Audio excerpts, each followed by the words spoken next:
কিভাবে সীমিত আকারে এই পাথর কোয়ারিগুলো ইজারা প্রদান করা যায় সে বিষয়ে সিদ্ধান্ত নেওয়ার জন্য মিটিংগুলো হয়েছে। তো এখানে আমরা সবার মতামত অনুসারে সিদ্ধান্ত নিলাম আগে একটা সার্ভে রিপোর্ট আমাদের দরকার, স্থানীয় পর্যায়ে, ফিল্ড পর্যায়ে, মাঠ পর্যায়ে থেকে।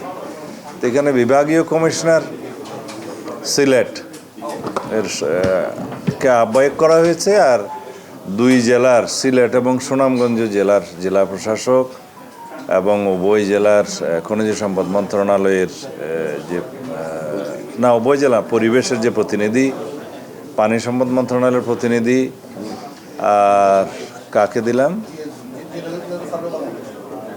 জিওলজিক্যাল সার্ভের উপরে বাংলাদেশের একজন অধ্যাপক শাহজালাল বিশ্ববিদ্যালয়ের প্রতিনিধি থাকবে এবং মিনারেল রিসোর্সেস মিনিস্ট্রির একজন ডাইরেক্টর এই বিষয়ে সেখানে সদস্য থাকবে এবং কমিটি প্রয়োজনে আরও এক্সপার্ট যদি কোঅপ্ট করতে চায় সে সুবিধা রাখা হয়েছে। তারা বসে ফিজিক্যালি স্পটগুলো দেখে যে নদীগুলো সিলট্রেট হয়ে যাচ্ছে ইন্ডিয়া বাংলাদেশ বর্ডারে, যেখানে ওয়াটার ব্যারিকেড হয়ে যাচ্ছে, পাথর এবং বালি জমা হয়ে, সেগুলো পরীক্ষা করবে। RICL TMX, যুগের পর যুগ স্থাপনা থাকে মজবুত।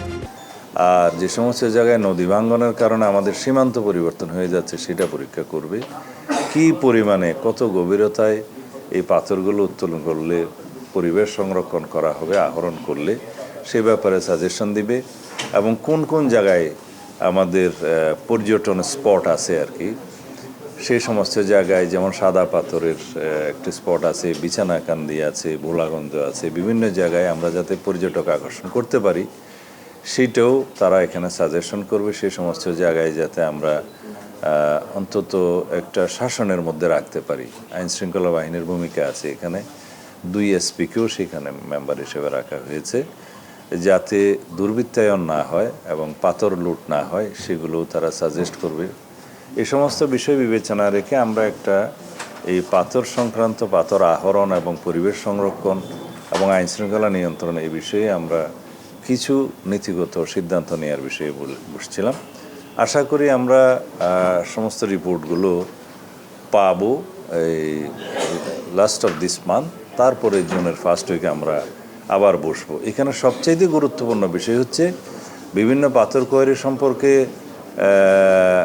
আমাদের হাইকোর্ট ডিভিশনের 2-1টি অর্ডার আছে, জাজমেন্ট আছে, একটা সুপ্রিম কোর্টেও পেন্ডিং আছে, আর অন্যান্য পর্যায়েও যদি কোনো মামলা থাকে সেই বিষয়ে 2 জেলা প্রশাসক সমস্ত মামলাগুলোর বিষয়ে অ্যাটর্নি জেনারেল অফিস থেকে তারা তথ্য সংগ্রহ করবে, আইন মন্ত্রণালয়ের সাথে যোগাযোগ করে এই মামলাগুলো নিষ্পত্তির জন্য ব্যবস্থা নেবে এবং তার অগ্রগতিকে হলে আমাদেরকে পরবর্তী মিটিংয়ে জানাবে।